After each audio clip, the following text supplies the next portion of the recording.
ça secoue sec. Ce sont les agitateurs du Hainaut sur CNO. CNO.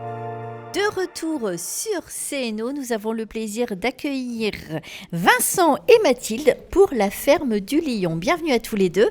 Et Virginie, je te laisse la parole. Merci beaucoup. Bonjour. Bonjour. Bonjour. Merci d'avoir accepté l'invitation. Alors nous, en fait, on aimerait que vous nous parliez un petit peu de votre festival, de la ferme du Lion, des projets que vous montez là-bas, comment ça s'organise, enfin voilà. Mais tout d'abord, si vous pouviez déjà juste vous présenter, ce serait déjà bien. D'accord. Alors Allez-y, Vincent. Moi, c'est Vincent Guffroy, je suis le directeur de l'association. Et je suis Mathilde Etienne et je m'occupe du secrétariat. Je suis la secrétaire de l'association. Parlez-nous de la ferme du Lion. C'est un espace culturel au cœur de l'Avesnois. Oui, c'est un jardin au départ qu'on a acheté. On a acheté une pâture qu'on a transformée en jardin à partir de 2016. Donc nous avions à notre disposition une page blanche. C'était 4 hectares de pâture avec seulement un arbre. Qu'est-ce qu'on va en faire ? Et voilà. Et donc on a créé un jardin à la française à partir de cet arbre. Et donc voilà, on a créé Qu'est-ce qu'un jardin à la française ? Alors, c'est un jardin très structuré, très géométrique, avec des points de fuite qui sont remarquables. Voilà, en fait, à chaque fois qu'on va dans une allée, on va aussi vers un espace et vers un paysage. Un peu comme les jardins de Versailles, oui, fait par le mais nôtre. En bien moins ambitieux quand même. Ça, c'était le nôtre. C'est aussi un jardin à surprise parce qu'en fait, il y a des bosquets qui sont cachés un peu partout dans le jardin et donc on les découvre au fur et à mesure de la promenade.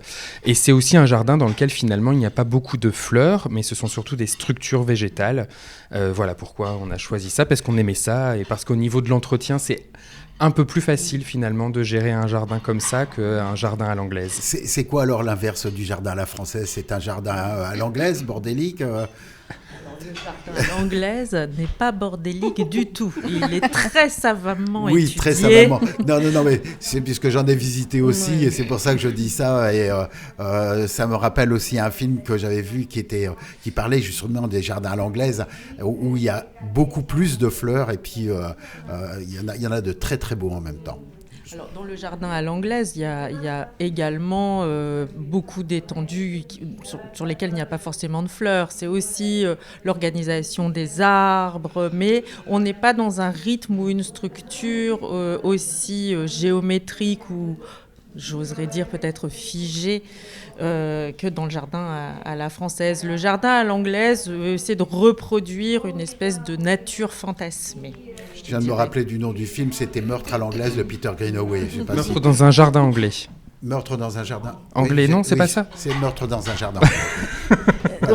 Alors, donc la ferme de Lion, c'est déjà un jardin avec donc des activités. Alors voilà, en fait, donc on a créé le jardin on a commencé à planter en 2016, on plante environ 1500 végétaux par an depuis 2016.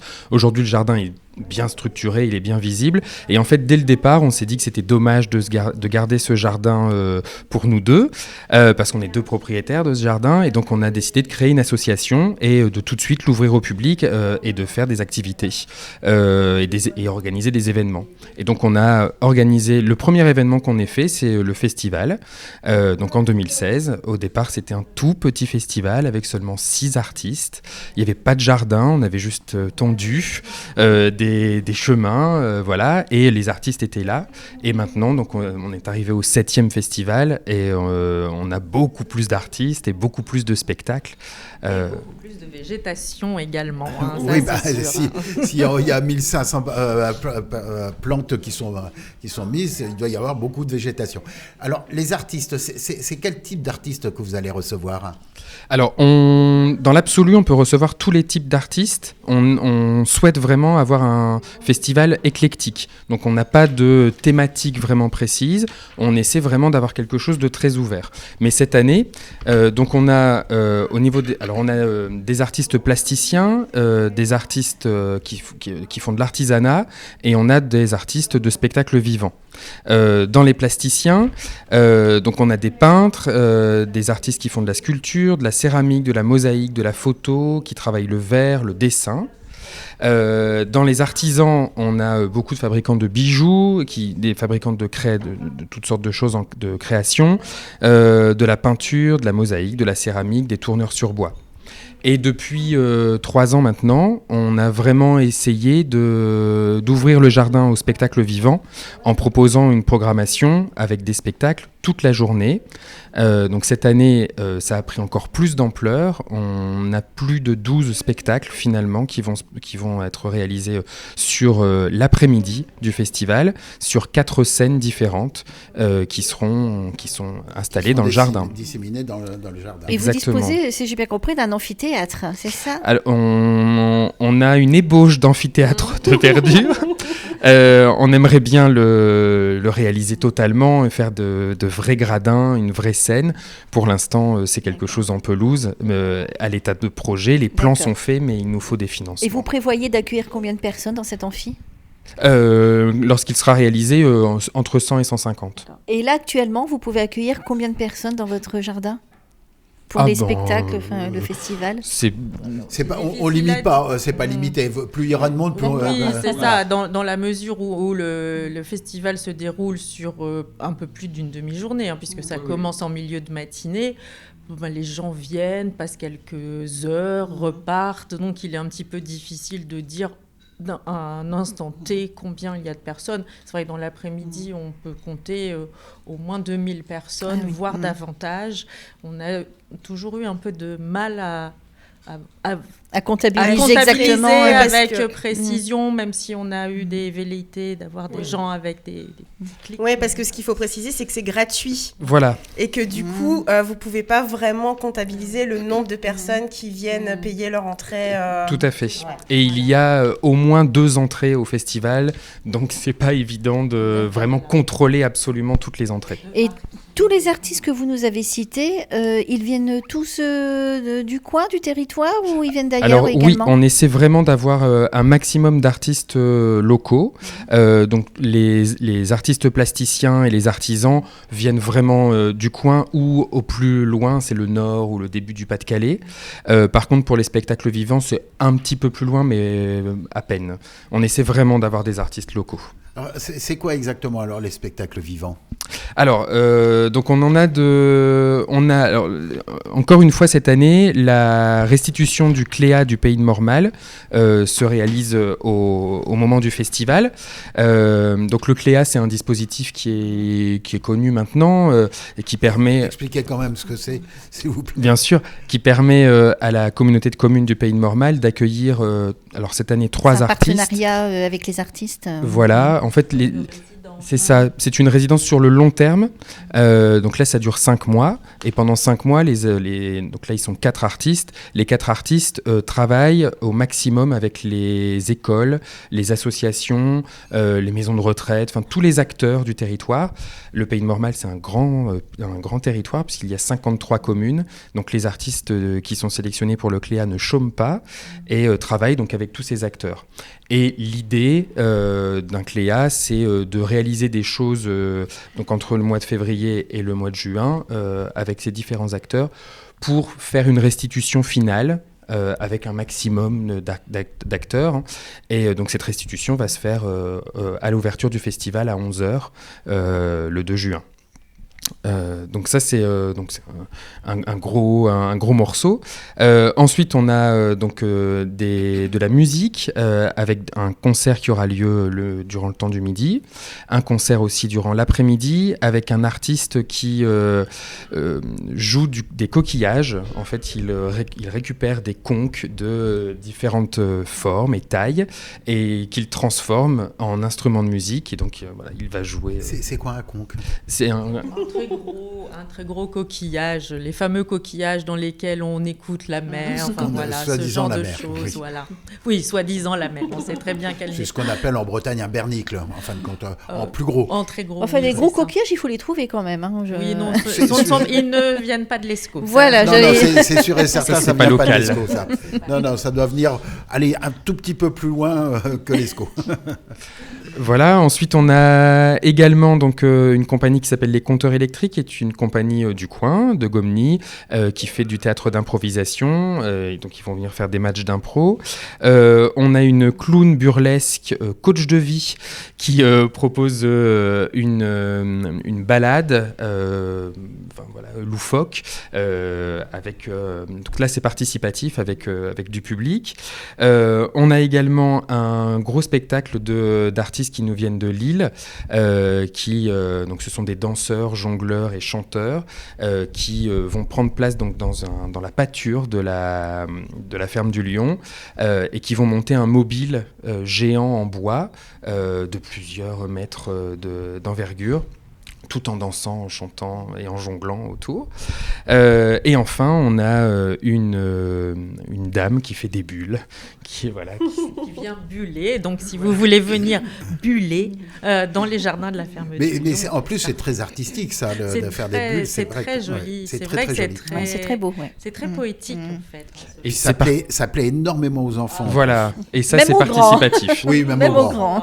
C'est vrai que nous pensons pas mal aussi aux enfants, parce qu'on s'est aussi rendu compte que toujours on a les familles avec de jeunes enfants qui viennent, et donc nous faisons en sorte que tout le monde y trouve son compte, et puis que les parents puissent éventuellement aussi s'échapper, s'arranger entre eux, pour prendre un petit moment pour eux et aller profiter d'un spectacle particulier, puisque les spectacles s'enchaînent, parfois se répètent aussi, pour que un maximum de personnes puissent en profiter. Mathilde, vous pouvez peut-être nous rappeler votre rôle dans l'association? Alors moi, mon rôle, c'est, je vais peut-être prendre, ça sera plus pratique. Alors, officiellement, je suis la secrétaire de l'association, mais je suis aussi pas mal sollicitée sur d'autres choses. On discute, on choisit les artistes. Vincent me soumet parfois quand il a un doute. Il me demande mon avis assez souvent, je le sens. Et je suis également actrice, puisque effectivement, je mets la main à la pâte sur plein de choses concrètes, de la couture, de la cuisine, vous êtes un du couteau service. Suisse. Je suis un peu un couteau suisse. Alors, ça sera peut-être un petit point au niveau de la cuisine. On a été un peu, carrément, disons-le, victime de notre succès. Donc, ça a été à double tranchant, puisque nous étions contents de recevoir énormément de public. Et puis, nous nous sommes rendus compte de nos limites au niveau de l'accueil en matière de restauration. Et donc, nous avons pris les décisions qu'il fallait de faire appel à des food trucks. Donc, je ne ferai plus de frites, c'est fini. Il fallait venir avant pour me voir. Des fois, pester contre des friteuses qui n'allaient pas assez vite. Et s'il y a des gens qui ont dû subir les conséquences de cela, je vous présente mes places d'excuses. Merci Mathilde. Mais de toute façon, il faut apprendre. Ce sont des choses que l'on ne sait pas faire obligatoirement. Donc, il y a obligatoirement un apprentissage. Qui dit apprentissage dit qu'il y a du tâtonnement aussi. Donc, il va y avoir des food trucks. Combien de food trucks à peu près? Alors, 3. 3 food trucks. 3, donc avec on a... trois choses différentes. Exactement, voilà. Donc, on a un food truck qui fait des frites et une baraque à frites, quoi. Voilà. Bah oui. Voilà, il fallait ça. C'est indispensable. Oui, exactement. À défaut de tarte au maroilles, au moins les frites. Ensuite, on a un food truck pizzeria. Et enfin, on a un food truck qui propose des planches apéritives et des pommes de terre surprises, des pommes de terre reconstituées, garnies, avec différentes variétés. On peut peut-être continuer la programmation. On avait terminé Au niveau des spectacles, oui, j'avais fait... D'accord. Et on peut peut-être rappeler la date. C'est le 2 juin. Alors, c'est le dimanche 2 juin. 2 juin. Voilà. On a l'affiche. Il y a l'affiche. On a une belle affiche ici. Une belle affiche qui a été Voilà, très coloriée. montrée. Avec, je pense que c'est un papillon, non? C'est un... je pense. C'est un scarabée, mais alors c'est une artiste qui va exposer cette année, qui l'a réalisé. Donc il est fait en mosaïque. D'accord. Voilà. C'est très joli en tout cas. Et donc c'est devenu l'icône du festival 2024. Et vous allez aussi recevoir la pièce de théâtre que l'on a reçue précédemment. Juste avant vous. Dans la demi-heure Voilà. précédente. Même chose. Pourquoi Oui, c'est avoir vrai, choisi C'est vrai. une pièce de théâtre? Alors c'est vrai que j'en ai pas parlé, vous m'avez relancé, mais j'oublie. Donc oui, on reçoit le Loudjan avec sa première création, le médecin volant. On a choisi cette pièce parce que c'est une pièce du village. Villeroy, on peut Exactement, le rappeler. voilà. Donc c'est une nouvelle association qui a été créée à Villeroy en septembre, et donc forcément on se devait de la recevoir. Et puis je joue dedans, donc c'était aussi l'occasion. Et ça va être une pièce de qualité en plus. Hein. Sans aucun doute. Extraordinaire. Alors moi je voulais revenir donc du coup sur l'organisation du festival. D'expérience, je sais que c'est énormément de travail. Vous avez un groupe de combien de personnes qui s'articulent autour de vous et qui travaillent avec vous à l'année à pouvoir... parce qu'on parle de ce festival-là beaucoup parce que c'est le 2 juin et que ça arrive, mais vous organisez aussi pas mal de petites choses aussi à côté. Enfin, je dis petites, c'est pas péjoratif. Beaucoup de choses à côté. Et du coup, seul, voilà, on n'avance pas très très vite. Et en tout cas, on peut pas faire grand-chose. Mais par contre... vous avez beaucoup de bénévoles avec vous qui vous rejoignent, qui travaillent avec vous. Combien vous êtes? Combien vous avez mobilisé le monde autour de... Dans l'association, on est une quinzaine. Ouais. On est une quinzaine de personnes.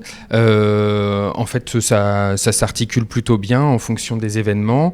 On fait des réunions quand il faut faire des réunions pour prendre des décisions. Ça se fait toujours simplement. On essaie d'avoir vraiment un aspect collectif au niveau du choix, notamment des artistes, surtout pour le festival, parce que c'est vraiment le temps fort de notre association. Et ensuite, pour les autres événements, on s'organise entre nous, donc en fonction des qualités de chacun et des envies de chacun. C'est le côté, vous parliez de couteau suisse, mais je crois qu'il y a des savoirs, des savoir-faire et des envies qui se conjuguent. Et c'est ça qui est très chouette, c'est que chacun apporte sa pierre à l'édifice et on a vraiment des talents. Chacun a des savoir-faire et... Du coup, il est vrai que nous sommes 15 dans l'association, mais comme Vincent l'a évoqué à l'instant, certains vont peut-être davantage s'investir sur tel projet que tel projet parce que ça coule de source. En revanche, il est vrai que pour le jardin aux artistes, tout le monde est là et relève les manches, parce que là, c'est du lourd. Combien de choses, du coup, sont programmées en tout sur la ferme du Lion à l'année ? Alors c'est compliqué de répondre vraiment très clairement. On a une programmation avec des ouvertures au public. Depuis l'année dernière, on commence un petit peu à ouvrir le jardin à des événements privés aussi. Donc ça s'ajoute aussi parce que qui dit jardin à la française dit très bonne tenue végétale, donc il faut beaucoup travailler. De tonte. Voilà, il faut beaucoup tailler et tondre. Mais donc là cette année on commence notre saison en avril avec la chasse aux œufs de Pâques. Donc ça s'est réalisé là le 1er avril dernier. On a accueilli plus de 450 personnes, 150 enfants qui sont partis à la recherche de 1000 œufs qu'on avait cachés. Il y avait plus d'adultes pour manger les chocolats que d'enfants. C'est quoi ça ? Oui, en fait, c'est dommage. Là, on a une jauge à 150 enfants parce que justement, chaque enfant vient au moins avec 2 adultes et ça fait beaucoup de monde dans le jardin. Mais donc, on commence avec ça. Ensuite, on organise des escape games au moment du printemps. Cette année, il n'y en aura pas exceptionnellement, mais on en aura l'année prochaine. Ensuite, c'est quoi un escape game ? En fait, j'allais utiliser un autre anglicisme, mais parce que c'est pas forcément l'escape game dans le sens où on n'a pas à se sortir du. Oui. Enfin, c'est une murder party aussi. C'est un jeu à énigme. Voilà, exactement, c'est ça. Voilà. Ensuite, donc le festival début juin. On enchaîne avec la fête de la musique, 15 jours plus tard, le 21 juin. Vous recevez 3 groupes, c'est ça ? C'est ça. Donc là, on est en partenariat avec les mairies de Potel et de Villeroy, puisque le jardin est à la fois, alors surtout à Potel, mais un petit peu à Villeroy. Donc du coup, on mêle les deux communes. On reçoit 3 groupes. Donc cette année, on va recevoir un nouveau groupe de Villeroy qui s'appelle Biscotte et Cacahuètes et qui est en train de monter du théâtre musical loufoque. Ensuite, on va recevoir le Bruit des pavés, qui est un groupe qui est connu dans la région. Et enfin, Ave Maria, un 3e groupe. Donc là, ça fonctionne très très bien, la fête de la musique à la Ferme du Lion, parce que l'ambiance est très agréable. Quand il fait beau, et ça a toujours été le cas, les gens ne veulent pas partir parce qu'ils sont bien. Et on essaie d'avoir vraiment de la musique de 19h jusqu'à au moins 23h. Donc on est sûr de passer une bonne soirée. On peut parler également, on parlait tout à l'heure de l'amphithéâtre. On peut dire quelques mots peut-être sur les projets à venir. Moi, j'ai noté que vous avez des projets de gîtes, de réaménagement des tables. On peut peut-être en parler ? Oui, avec plaisir. En fait, la Ferme du Lion est composée d'une maison, de bâtiments agricoles et de l'ancienne pâture qui est aujourd'hui un jardin. Dans les bâtiments agricoles, on a une grande grange, 2 étables et une écurie. L'écurie, on souhaite la conserver telle qu'elle. Par contre, les 2 étables, on aimerait bien les transformer en gîtes. Alors, plutôt en gîte de groupe, pour accueillir jusqu'à 20 personnes. Et la grange, qui fait un peu plus de 200 mètres carrés, on aimerait beaucoup la transformer en salle de spectacle et une salle de spectacle modulable qui puisse aussi faire salle de réception, mais surtout salle de spectacle.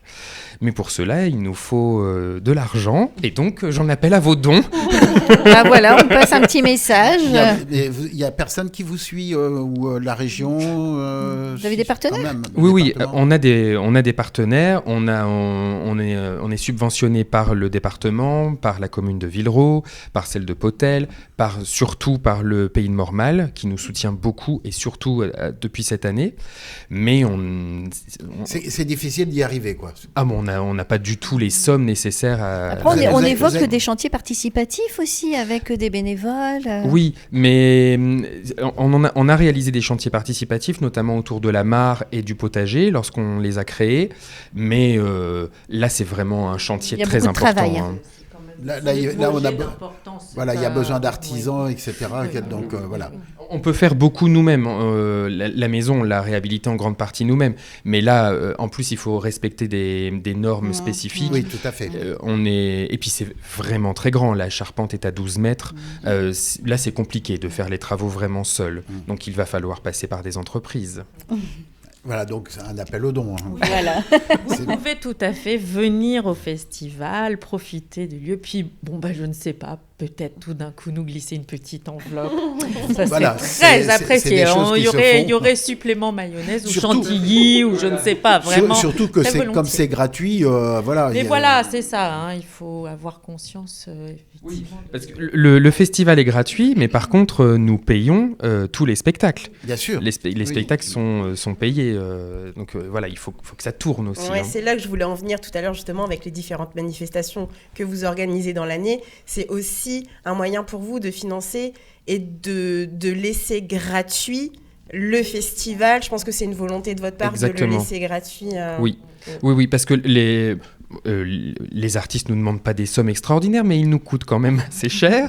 Et donc voilà, les autres événements sont là aussi pour rapporter de l'argent, pour maintenir le festival gratuit, et puis pour toujours nous équiper et mieux accueillir les gens.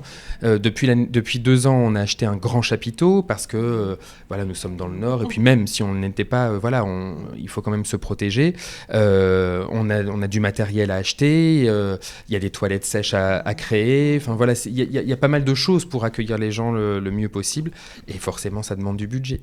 Le temps passe très vite, on a passé un bon moment avec vous. Ça fait la 2e émission où ça passe trop vite.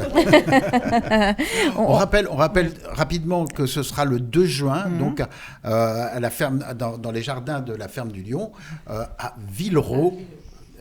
Près du et, Quesnoy, on souhaite quand même qu'il y ait du beau temps pour cette manifestation. Ah oui, bien parce sûr. que c'est très important. C'est commandé. Bon, Et alors, le donc, programme, on peut le voir sur le site Le programme va être visible sur le site dans les 15 jours qui viennent. D'accord. Et vous avez un réseau social aussi. Et on est bien sûr sur D'accord. Facebook, très proactif sur Facebook. Merci à tous les deux. Instagram, TikTok. Voilà, Un Voilà, site voilà. qui donne pas mal d'infos de toute manière, donc il ne faut pas hésiter. Et nous sommes également preneurs de bonne volonté, donc s'il y a des gens qui souhaitent faire Un du appel aux bénévolat, bénévoles cette fois-ci.